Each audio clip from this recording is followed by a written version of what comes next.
this is the last time you're going to hear from me. And please don't ask me questions about this one because it's qualitative. So I'm presenting on behalf of Laura Sabin, who's my co-PI on the SUSTAIN study. And we're going to look at perceptions and change of risk factors and adherence as a result of engaging in a package intervention during the early ART initiation period. I've learned my lesson about doing quantitative studies without qualitative work. So then you find out that something happens and you don't know why.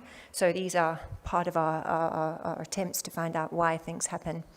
So as I've said, we've got 512 SUSTAIN participants at 3 community clinics in Cape Town. And in a year's time, we'll be able to present our final results on the effect of adherence and viral load of 16 combinations of 5 interventions. We're collecting qualitative data on potential moderators at baseline, month 12 and month 24. And the intervention package included each of the 3 things I've mentioned already.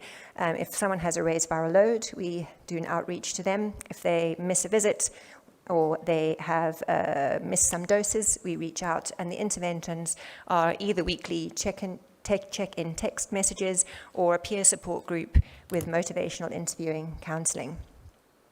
So looking at the factors and barriers to participation, and at 12 months.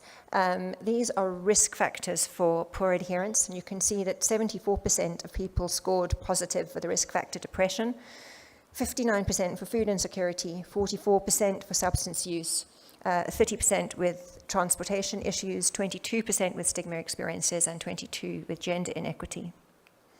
And the interventions that, with notable impact expressed by our participants, they found benefit to the counseling. The sessions were helpful in addressing substance use, mental health challenges, and food insecurity.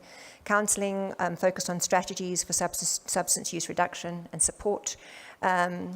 We also helped participants feel comfortable disclosing their HIV status to family and friends, which facilitated receiving support from their community. I am going to let you read the quotes by yourself.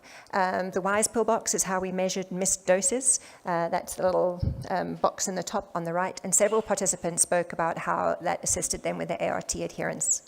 And then part of the routine clinic system are clinic clubs, and that's a differentiated service delivery system that allows quicker appointments to get medication, and a lot of people expressed appreciation for that.